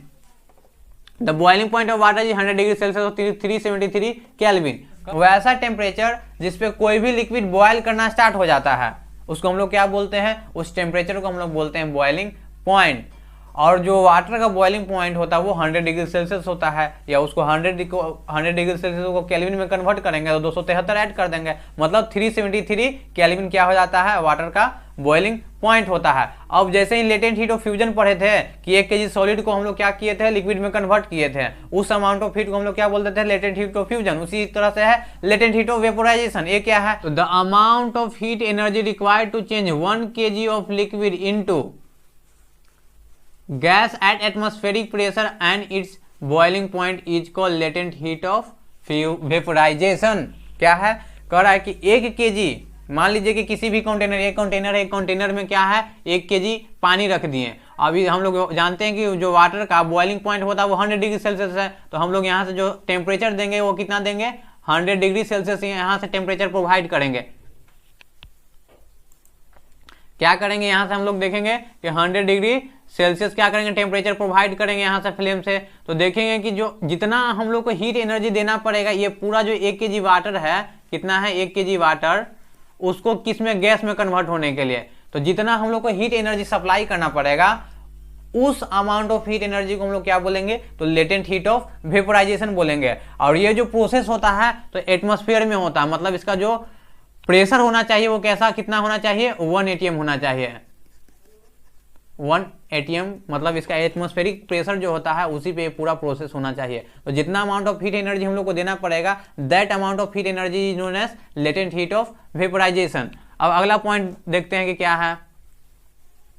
देखिए ये जो फिगर आप देख रहे हैं ना, इसमें क्या किया है ना, एक थर्मामीटर लगा दिया, लेबोरेटरी थर्मामीटर लगा दिया है स्टैंड के सहारा से, और एक वाटर ले लिए हैं, वाटर इसमें डाला हुआ है, नीचे से हम लोग क्या करें, हीट एनर्जी सप्लाई करना चालू कर दिए हैं। तो क्या देखेंगे कि पहले जब हम लोग हीट एनर्जी नहीं दे रहे थे, मतलब ये जब क्या होना स्टार्ट हो जाएगा ना, कि जब ये बॉयल होना स्टार्ट हो जाएगा तब इसका टेम्परेचर हम लोग यहाँ नोट डाउन कर लेंगे। अब पूरा जो वाटर है जब तक कि गैस में कन्वर्ट नहीं हो जाएगा तब तक देखेंगे इसका जो लेवल है, इसका थर्मामीटर का जो लेवल हम लोग को नजर आ रहा है वो चेंज नहीं होगा। इसका मतलब यहाँ इस फिगर से हम लोग ये बता सकते हैं कि जो लिक्विड से गैस में कन्वर्ट होता है उसके दौरान उसका टेम्परेचर में कोई भी चेंज नहीं होता, मतलब टेम्परेचर कांस्टेंट होता है। वैसे ही अगर सॉलिड से लिक्विड में कन्वर्ट होगा तो उसका टेम्परेचर क्या होता है, कांस्टेंट होता है, कोई भी चेंज नहीं होता है।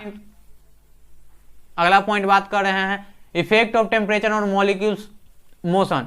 करा कि जब कोल्ड होता है, जब सॉलिड होता है, ठंडा होता है, तो उसका जो किनेटिक एनर्जी होता है बहुत ही कम होता है, और जब उसको गर्म कर देते हैं तो वही जो स्पेस होता है, किनेटिक एनर्जी इंक्रीज होने के कारण स्पेस क्या हो जाता है, इंक्रीज हो जाता है। वैसे ही अगर लिक्विड में देखें तो लिक्विड की कंडीशन में बहुत स्पेस कम है, लेकिन उसको गर्म कर रहे हैं तो स्पेस बहुत ज़्यादा हो जा रहा है। अब अगला बात करते हैं सब्लिमेशन। एक और प्रोसेस होता है, क्या होता है, सब्लिमेशन। इसमें तो सब्लिमेशन देख लेते हैं क्या है। तो कह रहा है ना कि the change of state directly from solid to gas और from gas to liquid is called sublimation. कह रहा है कि जब किसी भी हम लोग सॉलिड को जब किसी भी हम लोग सॉलिड को क्या करते हैं, हीट एनर्जी देते हैं ना, तो वो डायरेक्ट सॉलिड से किस में कन्वर्ट हो जाता है, तो सॉलिड से कन्वर्ट हो जाता है गैस में। और जब उसको हम लोग कूल डाउन कर देते हैं तो वो गैस से किस में कन्वर्ट हो जाता है, सॉलिड में। मतलब वो लिक्विड स्टेट में जाता ही नहीं है, वो क्या करता है डायरेक्ट किस में कन्वर्ट हो जाता है, तो डायरेक्ट गैस में कन्वर्ट हो जाता है। जब गैस को हम लोग कूल डाउन कर देते हैं तो डायरेक्ट किस में कन्वर्ट हो जाता है, सॉलिड में। वैसे प्रोसेस को जो सॉलिड से लिक्विड में जो सॉलिड से बिना लिक्विड में गए हुए गैस में कन्वर्ट हो जाता है और गैस से बिना लिक्विड में गए हुए सॉलिड में कन्वर्ट हो जाता है, उस प्रोसेस को हम लोग क्या बोलते हैं, सब्लिमेशन बोलते हैं। जो सब्लिमेशन का एग्जाम्पल है, कर रहा है कि एग्जाम्पल इसका देख रहे हैं, तो if a solid carbon, solid camphor और अमोनियम क्लोराइड का क्या कर रहा है, एग्जाम्पल के तौर पे देखें तो if a solid camphor or aluminium chloride is heated it change into vapour, it vapour are cooled it change into solid. कह रहा है ना कि अगर हम लोग एमोनियम क्लोराइड ले लेते हैं, अगर उसको हम लोग हीट प्रोवाइड करना चालू करते हैं, ठीक है ना, तो देखेंगे कि ये डायरेक्ट किस में कन्वर्ट होना स्टार्ट हो जाएगा, तो ये जो एमोनियम क्लोराइड का वेपर है उसमें कन्वर्ट होना स्टार्ट हो जाएगा। जब उसको हम लोग ठंडा करेंगे तो देखेंगे वो फिर से किस में कन्वर्ट हो जाएगा, तो सॉलिड में कन्वर्ट हो जाएगा। मतलब सॉलिड से लिक्विड में, सॉलिड से बिना लिक्विड में गए हुए किस में कन्वर्ट हो गया, गैस में हो गया। और फिर जब गैस को ठंडा कर रहे हैं तो डायरेक्ट किस में कन्वर्ट हो गया, तो वो डायरेक्ट सॉलिड में कन्वर्ट हो गया। तो ये जो एमोनियम क्लोराइड हो गया, ये क्या हो गया, तो एग्जाम्पल हो गया सब्लिमेशन का। जैसे देखिए यहाँ क्या है, मान लीजिए कि ये डिश एक है, ठीक है ना, कौन सा डिश है, इसका नाम दे दिया चाइना डिश। ये बर्नर हो गया, यहाँ से हम लोग हीट एनर्जी प्रोवाइड कर रहे हैं। तो जब हम लोग एमोनियम क्लोराइड इसमें जो रखे हुए जो है ना, नजर आ रहा है, ये क्या है, एमोनियम क्लोराइड रखा हुआ है। तो एमोनियम क्लोराइड रखा हुआ है, इस पर हम लोग क्या किए हैं कि इन्वर्टेड जो फर्नेल होता है उसको इस पे रख दिए हैं, ऊपर में क्या लगा दिए हैं, कॉटन लगा दिए हैं ताकि इसका गैस बाहर ना निकले। अब क्या करते हैं कि नीचे से हीट एनर्जी देना चालू करते हैं, तो ये क्या होगा कि ये डायरेक्ट जो सॉलिड है वो सॉलिड से कन्वर्ट में हो जाएगा, किस में, तो सॉलिड से डायरेक्ट कन्वर्ट हो जाएगा गैस में। तो गैस में कन्वर्ट होगा तो हम लोग जाने हैं गैस हल्का होता है, उसका डेंसिटी क्या होता है, बहुत ही कम होता है, तो ये ऊपर जाएगा। जब ऊपर जाएगा तो इसको क्या करते हैं, ठंडा कर देंगे, ठंडा कर देंगे तो ये फिर से सॉलिड में कन्वर्ट हो जाएगा। तो ये देखेंगे कि इसका जो कंटेनर है इस पे यहाँ आके क्या हो जाएगा, सॉलिडिफाई हो जाएगा। क्या हो जाएगा, सॉलिडिफाई हो जाएगा। मतलब ठंडा जैसे ही होगा वो गैस से फिर से सॉलिड में कन्वर्ट हो जाएगा। फिर यहाँ से हम लोग इसको सेपरेट कर लेंगे। मान लीजिए कि जो एमोनियम क्लोराइड था उसमें कुछ इम्प्योरिटीज, इसमें कुछ इम्प्योरिटीज मिला होगा, तो इम्प्योरिटीज का जो बॉइलिंग पॉइंट होगा या मेल्टिंग पॉइंट होगा, ठीक है ना, वो तो अलग होगा, तो उसका मेल्टिंग पॉइंट अलग होगा, तो वो तो मेल्ट नहीं करेगा, वो तो डायरेक्ट वेपर में कन्वर्ट नहीं होगा, तो वो यहीं पे रह जाएगा, नीचे ही रह जाएगा। और इसको हम लोग जो एमोनियम क्लोराइड है उसको सेपरेट कर लेंगे। तो इसका बहुत जगह यूज भी होता है। अब करा इफेक्ट ऑफ प्रेशर। प्रेशर का क्या इफेक्ट है भाई, मैटर का जो स्टेट होता है उसमें प्रेशर का क्या इफेक्ट है। तो पहला जो है वो कह रहा है ना, इसको थोड़ा और बड़ा कर लेते हैं। पहला क्या है, पहला पॉइंट क्या कर रही है ये भी देख लेते हैं कि when pressure is apply on gas the particles come closer and gas change into liquid. क्या हो रहा है, तो गैस लिक्विड में चेंज हो जा रहा है जब प्रेशर हम लोग अप्लाई कर रहे हैं। कह रहा है ना, इस टोटल खेल तो हम लोग जानते हैं कि स्पेस का ही होता है, डिस्टेंस का ही होता है। तो जब हम लोग डिस्टेंस डिक्रीज कर देंगे गैस का, तो वो तो हम लोग जान रहे हैं कि वो लिक्विड में कन्वर्ट हो जाएगा। उसका जो डिस्टेंस है और डिक्रीज कर देंगे तो वो सॉलिड में कन्वर्ट हो जाएगा। मतलब प्रेशर का जैसे टेम्परेचर का खेल था, वो डिस्टेंस इंक्रीज कर रहा था, वैसे ही प्रेशर का खेल है क्या कि डिस्टेंस क्या कर देता है, डिक्रीज कर देता है। तो वही कह रहा है कि जब किसी भी गैस का हम लोग गैस के ऊपर प्रेशर अप्लाई करेंगे तो उसके पार्टिकल्स के बीच में जो क्लोजनेस है वो क्या हो जाएगा, ज्यादा बढ़ जाएगा, जिसके कारण से वो गैस से लिक्विड में कन्वर्ट हो जाएगा। फिर कह रहा है कि we can liquefy gas by applying pressure and reducing the temperature. क्या कह रहा है कि किसी भी गैस को अगर उसका प्रेशर हम लोग क्या कर देते हैं, कम कर देते हैं, उसका टेम्परेचर हम लोग डाउन कर देते हैं, तो उसको हम लोग क्या कर सकते हैं, तो उसको लिक्विफाइड कर सकते हैं, मतलब गैस को लिक्विड में कन्वर्ट कर सकते हैं। तो यही बात यहाँ कर रहा है। तीसरा पॉइंट कर रहा है कि compressed solid carbon dioxide is called dry ice. अगर कोई भी जो कंप्रेस्ड सॉलिड कार्बन डाइऑक्साइड होता है उसको क्या बोला जाता है, तो उसको ड्राई आइस भी हम लोग बोलते हैं। If the pressure is reduce is change directly to gas. कह रहा है कि अगर उसका प्रेशर हम लोग क्या करते हैं ना, कि रिड्यूस कर देते हैं तो ये डायरेक्ट किस में कन्वर्ट हो जाता है, गैस में कन्वर्ट हो जाता है without coming into liquid state. मतलब ये भी सब्लिमेशन का एक एग्जांपल हो गया। जो सॉलिड कार्बन डाइऑक्साइड है ये भी क्या हो गया, तो एग्जांपल हो गया सब्लिमेशन का। इसको भी हम लोग क्या करेंगे, जब प्रेशर क्या कर देते हैं, रिड्यूस कर रहे हैं, तो डायरेक्ट क्या हो रहा है, गैस में कन्वर्ट, सॉलिड से क्या किस में कन्वर्ट हो जा रहा है, तो गैस में कन्वर्ट हो जा रहा है। तो वही बोल रहा है कि compression solid carbon dioxide is called dry ice if the pressure is reduced it change directly to gas without coming to liquid state, so solid carbon dioxide is known as dry ice। जो solid carbon dioxide है उसको जब हम लोग pressure हटा देंगे, मतलब pressure बहुत कम कर देंगे, तो बिना लिक्विड में गए हुए ही वो किस में कन्वर्ट हो जाएगा, तो गैसियस स्टेट में कन्वर्ट हो जाएगा। इसीलिए हम लोग जो सॉलिड कार्बन डाइऑक्साइड उसको हम लोग क्या बोलते हैं, ड्राई आइस बोलते हैं। तो जो ये भी एक बेस्ट एग्जांपल हो गया सब्लिमेशन का। मान लीजिए कि एक कंटेनर है, ये इसमें क्या लगा है, पिस्टन लगाया हुआ है और गैस का पार्टिकल्स के बीच में स्पेस बहुत ज्यादा है। जब हम लोग ऊपर से फोर्स अप्लाई करेंगे, जब ऊपर से हम लोग प्रेशर अप्लाई करेंगे, तो पार्टिकल्स जो पार्टिकुलर स्पेस ज्यादा होने के कारण जो स्पेस है वो क्या होगा, रिड्यूस हो जाएगा और पार्टिकल्स एक दूसरे में क्या हो जाएगा, नजदीक मतलब चिपक जाएगा। तो ये हाईली क्या होता है, जो गैस है वो हाईली कंप्रेसिबल होता है। और बहुत ज्यादा अगर इसको हम लोग प्रेशर अप्लाई करते हैं तो क्या होगा, ये गैस से लिक्विड में कन्वर्ट हो जाएगा। अब लिक्विड को जब प्रेशर अप्लाई करेंगे तो देखेंगे कि लिक्विड में कंप्रेशन बहुत ही कम होगा। बहुत ज्यादा फोर्स अप्लाई करेंगे तो बहुत कम ही कंप्रेशन होगा, क्योंकि जो लिक्विड का पार्टिकल्स होता है वो तो ऑलरेडी कंप्रेस्ड है, उसके बीच में बहुत कम पहले से ही डिस्टेंस है, तो वो क्या होगा, और ज्यादा कंप्रेस नहीं होगा। जैसे हम लोग देखते हैं ना कि सीएनजी आता है, हम लोग यहाँ जो गैस आता है वो क्या होता है, तो वो हाईली कंप्रेस्ड होता है। वो क्या होता है, हाईली कंप्रेस्ड होता है कंटेनर में।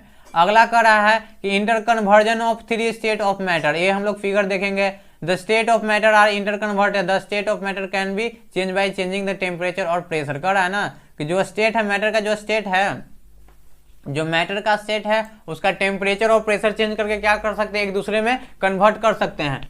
देखिए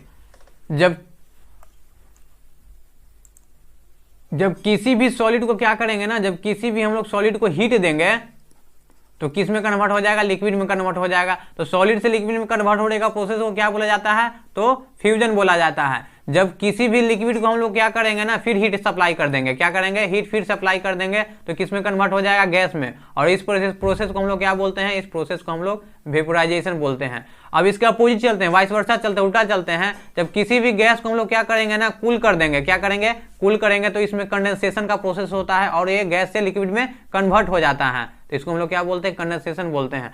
और फिर वही काम करते हैं, लिक्विड को फिर से क्या कर देते हैं, कूल करते हैं।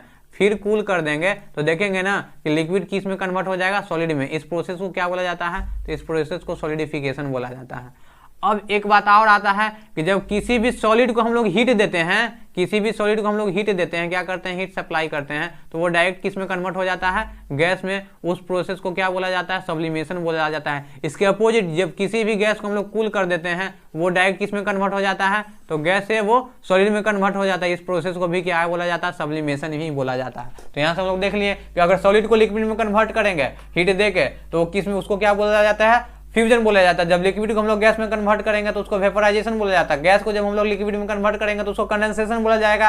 लिक्विड को हम लोग जब सॉलिड में कन्वर्ट करेंगे तो उसको सॉलिडिफिकेशन बोला जाएगा। जब सॉलिड को डायरेक्ट गैस में कन्वर्ट करेंगे तो उसको सब्लिमेशन बोलेंगे। जब गैस को डायरेक्ट कन्वर्ट करेंगे सॉलिड में, उसको भी सब्लिमेशन ही बोलेंगे। तो यही हम लोग को इतना पढ़ना था। अब अगला पॉइंट है क्या है कि एवापोरेशन क्या है, क्या देखना है कि एवापोरेशन क्या है। तो इसको भी देख ही लेते हैं, ये लास्ट हम लोग का टॉपिक है कि एवापोरेशन क्या होता है। तो कह रहा है कि the change of liquid into vapour at any temperature below it's boiling point is called evaporation. कह रहा है कि किसी भी लिक्विड को उसके वेपर में कन्वर्ट होने का जो प्रोसेस है उसको हम लोग क्या बोलते हैं, तो उसको एवापोरेशन बोलते हैं। वो टेम्परेचर मायने नहीं रखता है कि किस टेम्परेचर पे आप उसको लिक्विड से गैस में कन्वर्ट कर रहे हैं। बॉइलिंग में देखते थे एक पार्टिकुलर टेम्परेचर पे ही उसको क्या कर देते थे, तो लिक्विड से गैस में कन्वर्ट कर देते हैं। लेकिन एवापोरेशन में क्या है ना कि उसको किसी भी टेम्परेचर से अगर कोई लिक्विड है ना वो गैस में कन्वर्ट होना स्टार्ट हो जाता है, तो उसको हम लोग क्या बोलते हैं, तो उसको हम लोग एवापोरेशन बोलते हैं। ये हम लोग नहीं देखते हैं उसका टेम्परेचर कितना है, उसका हमेशा जो टेम्परेचर होना चाहिए वो बॉइलिंग पॉइंट से कम ही होना चाहिए। बॉइलिंग पॉइंट इतना उसका टेम्परेचर नहीं जाना चाहिए। जब बॉइलिंग पॉइंट पे टेम्परेचर चल जाएंगे उसको तो हम लोग बोल देंगे फिर कि उसमें क्या हो रहा है, बॉइलिंग हो रहा है। तो बॉइलिंग पॉइंट से कम टेम्परेचर पे कोई भी लिक्विड अगर गैस में उसका अपने वेपर में कन्वर्ट होता है उसको हम लोग क्या बोलते हैं, एवापोरेशन बोलते हैं। जो एवापोरेशन है ये क्या है, सरफेस फेनोमिनन है, ये उस सरफेस पे होता है। क्या होता है, ये कह रहा है कि एवापोरेशन इज सरफेस फेनोमिनन, ये जो होता है सरफेस पे होता है। Particles of surface gain enough energy to overcome the force of attraction and change to vapour state. कह रहा है कि जब हम लोग हीट सप्लाई करते हैं किसी भी लिक्विड को तो उसका जो सरफेस पे जो पार्टिकल्स होता है वो बहुत ज़्यादा ही हीट एनर्जी क्या कर लेता है, ऑब्जर्व कर लेता है, और अपने पार्टिकल्स के बीच में जो एनर्जी होता है उसको क्या कर देता है, ओवरकम कर देता है, मतलब उसको तोड़ देता है। और क्या हो जाता है, कन्वर्ट हो जाता है, जो लिक्विड है वो लिक्विड से गैस में कन्वर्ट हो जाता है। तो इस ये क्या है, जो ये जो प्रोसेस होता है वो क्या होता है, फुल्ली सरफेस पे होता है, इसलिए इसको हम लोग सरफेस फेनोमिनन बोलते हैं। अगर ये आप देखते होंगे कि जो चावल अगर तसला में बनाया जाता हो या डेगची में बनाया जाता होगा तो पानी पहले डालते हैं, उसके बाद में चावल डालते हैं। तो पानी डालते हैं, कुछ देर हम लोग गैस का फ्लेम थोड़ा सा ही ज़्यादा दे देते हैं ना, तो देखते हैं कि कुछ देर के बाद 1 या 2 मिनट के बाद जो लिक्विड है वो गैस में कन्वर्ट होना स्टार्ट हो जाता है। लेकिन जो वाटर है, वाटर बॉयल करना स्टार्ट नहीं होता है। पहले जो वाटर है, वाटर का टेम्परेचर धीरे धीरे इंक्रीज होता है और 100 डिग्री सेल्सियस पे जाता है। जब 100 डिग्री सेल्सियस चल जाता है तो वाटर क्या करता है, बॉयल होना स्टार्ट हो जाता है। तो 100 डिग्री से बिलो उसका जो टेम्परेचर है, जो लिक्विड से गैस में कन्वर्ट हो रहा है, उसके दौरान जो लिक्विड से गैस में कन्वर्ट हो रहा है 100 डिग्री के सेल्सियस, जो 100 डिग्री सेल्सियस जो टेम्परेचर है उससे जो नीचे वाला जो टेम्परेचर है उस पे जो लिक्विड जो है गैस में कन्वर्ट हो रहा है, उस प्रोसेस को हम लोग क्या बोलते हैं, एवापोरेशन बोलते हैं। तो ये हमेशा सरफेस फेनोमिनन होता है, ये बल्क फेनोमिनन नहीं होता है। लेकिन जो बॉइलिंग होता है वो क्या होता है, बल्क फेनोमिनन होता है। अब कौन कौन सा फैक्टर है जो क्या करता है ना, एवापोरेशन को इफेक्ट करता है। तो पहला कह रहा है कि the rate of evaporation depend upon the surface area, temperature and humidity and wind. कह रहा है ना कि जो एवापोरेशन का रेट है वो किस किस पे चीज पे डिपेंड कर रहा है, तो सरफेस एरिया पे डिपेंड करता है, टेम्परेचर पे डिपेंड करता है, ह्यूमिडिटी पे डिपेंड करता है, और विंड का कितना स्पीड है उस पे डिपेंड करता है। जैसे सरफेस पर कैसे डिपेंड करता है, मान लीजिए एक छोटा सा ग्लास में आप दूध पी रहे हैं, ठीक है ना, बहुत ज्यादा गर्म है तो बहुत देर के बाद ठंडा होगा, ठीक है ना। लेकिन अगर आप एक कटोरा ले लेते हैं या थाली लेते हैं, उसमें अगर दूध रख लेते हैं तो उसका सरफेस क्या हो गया, ज्यादा हो गया। तो सरफेस ज्यादा हो गया तो एवापोरेशन का रेट क्या हो जाता है, इंक्रीज होता है, जिसके कारण देखेंगे कि जो थाली में दूध रखे हैं बहुत जल्दी ठंडा हो जाएगा।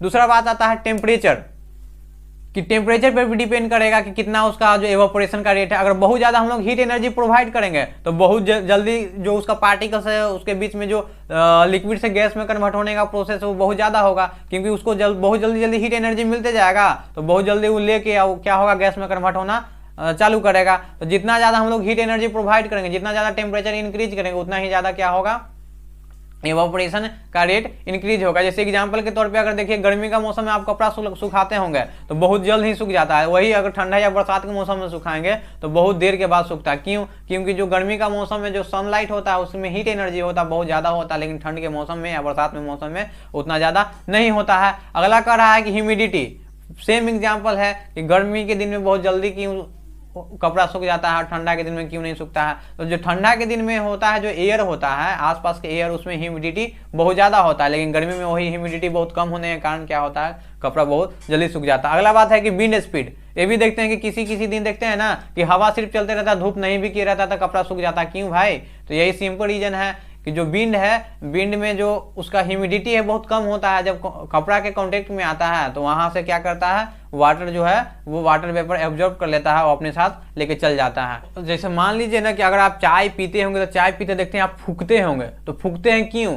फूकते हैं इसलिए कि जो सॉलिड जो लिक्विड है वो गैस में कन्वर्ट हुआ तो जो अपने ऊपर का जो हवा होगा उसी में उसका ह्यूमिडिटी इंक्रीज हो रहा होगा। जब हम लोग फूकते हैं तो क्या होता है ना कि वहाँ का हवा हट जाता है, दूसरा हवा, नया हवा आता है। तो नया जब हवा आएगा उसमें उसका ह्यूमिडिटी कम होगा, तो वो क्या करेगा, जब जानते हैं कि ह्यूमिडिटी कम होता है तो रेट इंक्रीज कर देता है, तो एवापोरेशन का क्या हो जाता है, रेट इंक्रीज होता है। इसी कारण से हम लोग क्या करते हैं, विंड का स्पीड ज़्यादा रखते हैं। अब अगला कर रहा है कि increase in the surface area increase the rate of evaporation. ये तो हम लोग बात कर ही लिए कि सरफेस एरिया इंक्रीज कर देंगे तो उसका जो रेट है वो इंक्रीज हो जाएगा। फिर increase in temperature increase the rate of evaporation, simple सी बात है, टेम्परेचर हम लोग इंक्रीज करेंगे तो उसका भी रेट क्या होगा, इंक्रीज होगा। Increase in humidity decrease the rate of evaporation, जितना कम उसमें क्या होगा, ह्यूमिडिटी एयर में होगा उतना ज़्यादा रेट होगा, और जितना ज़्यादा होगा उतना ही कम रेट होगा। तो ये भी हम लोग देख लिए। अगला पॉइंट क्या कह रहा है, तो increase in wind speed increase the rate of evaporation, जितना तेज हवा चलेगा उतना ज्यादा क्या होगा, कपड़ा जल्दी सूखेगा। तो क्यों सूखेगा, क्योंकि उसका जो एवापोरेशन का रेट होता है विंड के स्पीड के डायरेक्टली होता है, जितना ज़्यादा तेज होगा उतना ज़्यादा क्या होगा, रेट ऑफ एवापोरेशन होगा। तो हम लोग देख लिए, जैसे यहाँ देखिए ये जो फोटो देख रहे हैं ना, इस फोटो में एवापोरेशन हो रहा है, क्या हो रहा है, एवापोरेशन हो रहा है, ये लिक्विड से गैस में कन्वर्ट हो रहा है, लिक्विड से गैस में कन्वर्ट हो रहा है, क्योंकि यहाँ का जो पार्टिकल्स होता है, जो सरफेस का जो पार्टिकल्स होता है उसके पास बहुत ज़्यादा हाई किनेटिक एनर्जी होता है, हाई एनर्जी होता है। तो जब हाई किनेटिक एनर्जी के कारण क्या होगा, वो डायरेक्ट किस में कन्वर्ट हो जाएगा, तो लिक्विड से गैस में कन्वर्ट हो जाएगा। अब कह रहा है कि एवापोरेशन काउज कूलिंग, कह रहा है कि एवापोरेशन के दौरान क्या होता है, वो हम लोग को कूलिंग इफेक्ट देता है। किसी भी चीज में एवापोरेशन होता है तो वो क्या करता है, किसी भी चीज को कूल करता है। तो वही बात कर रहा है कि when a liquid evaporated the particles of liquid absorb the heat from the surrounding and evaporate so the surrounding become cool। कह रहा है कि जब भी किसी चीज में evaporation होता है, मान लीजिए जब भी किसी भी चीज में evaporation होता है तो वो किसी चीज से हीट एनर्जी लेगा, तब ना उसका पार्टिकल से वो हीट एनर्जी एब्जॉर्ब करके वो लिक्विड से गैस में कन्वर्ट होगा। तो जिस चीज से वो हीट एनर्जी लेगा उस चीज को तो ठंडा कर रहा है। सिंपल सी बात है कि जो एवापोरेशन है वो क्या कर रहा है, कूलिंग इफेक्ट दे रहा है, मतलब किसी भी चीज को ठंडा कर रहा है। तो जैसे एग्जांपल के लिए कह रहा है कि people is sprinkle water on the roof और open ground because during evaporation water absorb heat make the hot surface cool. हम लोग जानते हैं कि गांव देहात में जो है लोग लाइन उतना रहता नहीं है, तो छत पे सोते हैं, छत पे सोते हैं तो गर्मी के मौसम में क्या होता है कि छत बहुत भीग जाता है, तो क्या करता है उसको ठंडा करने के लिए पानी उस पर स्प्रिंकल कर देता है, ठीक है ना, पानी छीट देता है। तो पानी छीटता है तो क्या होता है कि जो पानी है वो छत से उसका जो हीट एनर्जी है एब्जॉर्ब करता है और पानी किस में कन्वर्ट हो जाता है, लिक्विड गैस के फॉर्म में, वाटर वेपर के फॉर्म में कन्वर्ट हो जाता है। तो जब वो हीट एनर्जी लिया तो मतलब जो छत होगा या जिस चीज पे ग्राउंड पे छिटा हुआ है तो ग्राउंड से क्या करेगा, वो हीट एनर्जी एब्जॉर्ब करेगा। तो हीट एनर्जी एब्जॉर्ब किया मतलब उसका हीट एनर्जी एब्जॉर्ब होने का मतलब वो ज्यादा गर्म था तो वो और ठंडा हुआ होगा, मतलब वो सरफेस को क्या करेगा, कूल डाउन करेगा। कह रहा है अगला कह रहा है कि during summer we sweat more because during evaporation the sweat absorb heat from our body making the body cool। कह रहा है कि गर्मी के मौसम में क्या होता है ना कि बहुत ज्यादा पसीना हम लोग को आता है, क्या होता है ना कि पसीना है वो क्या है, लिक्विड है, लिक्विड है तो गैस में कन्वर्ट होगा। तो गैस में कैसे कन्वर्ट होगा, तो जो बॉडी हम लोग का है, बॉडी से जो हीट एनर्जी है वो हीट एनर्जी बॉडी से एब्जॉर्ब करता है और किस में कन्वर्ट हो जाता है, तो लिक्विड से गैस में कन्वर्ट हो जाएगा। जब हीट एनर्जी हम लोग को बॉडी से लेगा तो क्या करेगा, हम लोग को बॉडी को ठंडापन देगा, ठंडा महसूस मतलब ठंडा महसूस करवाएगा। इसलिए हम लोग देखते हैं ना कि गर्मी के मौसम में जो कॉटन जो क्लॉथ होता है वो हम लोग ज़्यादा पहनना पसंद करते हैं, इसलिए हम लोग बहुत ज़्यादा पहनना पसंद करते हैं कि जो कॉटन है वो जो वाटर को बहुत ज़्यादा देर तक होल्ड करके रखता है, मतलब उसके पास वाटर को होल्ड करने का जो कैपेसिटी होता है बहुत ज़्यादा होता है। तो जब हम लोग को पसीना निकलेगा तो उसको जो हम लोग जो गंजी पहनेंगे, जो कॉटन क्लॉथ पहनेंगे, तो वो क्या करेगा, बहुत ज़्यादा वाटर को एब्जॉर्ब करेगा, बहुत ज़्यादा वाटर एब्जॉर्ब करेगा। तो उस वाटर को कन्वर्ट करने के लिए गैस में बहुत ज़्यादा हम लोग को हीट चाहिए, तो बहुत ज़्यादा क्या करेगा, शरीर से हीट एनर्जी लेगा, जिसके कारण से क्या होगा, हम लोग को ठंडापन बहुत ज़्यादा महसूस होगा। इसीलिए हम लोग जो गर्मी के मौसम उसमें हम लोग कॉटन क्लॉथ पहनना पसंद करते हैं। तो ये सब क्या हो गया, कुछ एग्जाम्पल हो गया जो एवापोरेशन से रिलेटेड था। कूलर आप जानते हैं, कूलर डेजर्ट जिसको कूलर बोला जाता है, कूलर आप लोग जानते हैं। तो कूलर में क्या होता है, तो कूलर में क्या होता है ना कि एक तरफ से वो हवा लेता है और दूसरे तरफ से हवा छोड़ता है। तो कूलर में देखते हैं कि फिल्टर लगाया रहता होगा, ऐसा फिल्टर लगाया होता रहता होगा। तो इसमें क्या करते हैं, ऊपर से पानी देते रहता है, जो मोटर है कूलर का पानी ऊपर से देते रहता है और ये फिल्टर से क्या होता है, नीचे की ओर गिरते रहता है। तो इससे जो गर्म हवा जब जाता है, गर्म हवा, तो क्या है, जो वाटर है ना, वाटर उस गर्म हवा में से जो उसका हीट एनर्जी है वाटर से एब्जॉर्ब कर लेता है। तो जिसके कारण जब हीट एनर्जी एब्जॉर्ब कर लिया तो जो यहाँ जो वाटर निकलेगा, यहाँ जो वाटर निकलेगा, देखिए यहाँ से गर्म हवा हम लोग इसमें दिए, तो इसमें जो वाटर है वो क्या करेगा, इसमें से हीट एनर्जी है उसको निकाल लेगा। जब हीट एनर्जी ही निकाल देगा मतलब टेम्परेचर इसका डाउन कर देगा वाटर को, तो यहाँ से जो हवा, अगला जो हवा जाएगा यहाँ से निकलेगा वो क्या निकलेगा, तो ठंडा हवा निकलेगा।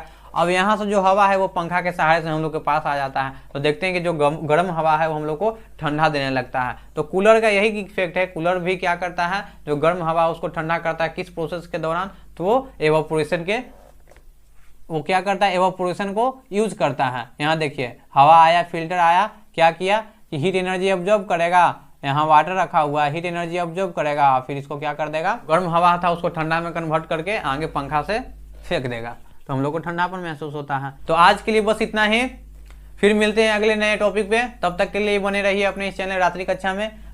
अगर आप इस पीडीएफ को डाउनलोड करना चाहते हैं तो इसके डिस्क्रिप्शन में आपको लिंक मिल जाएगा, वहां से जाके आप टेलीग्राम के थ्रू भी डाउनलोड कर सकते हैं, या डायरेक्ट ये गूगल ड्राइव होता है उसमें भी, उसका भी लिंक हम आपको दे देंगे, वहां से भी आप लोग जाके डाउनलोड कर सकते हैं। अगर किसी और भी चैप्टर का आपको नोट्स चाहिए पीडीएफ के फॉर्म में तो आप हमको कॉमेंट करिएगा, मैं उसका पीडीएफ अपलोड कर दूंगा। ऐसे चैप्टर बाय चैप्टर मैं आपको पीडीएफ देता ही जाऊंगा, तो उसके लिए आप टेंशन नहीं लीजिए, बस आप इस चैनल को सब्सक्राइब कर लीजिए, बने रहिए, आपको सब चीज़ क्लास 9 से रिलेटेड आपको मिलेगा साइंस के। तो गुड बाय, बाय बाय, मिलते हैं अगले वीडियो में।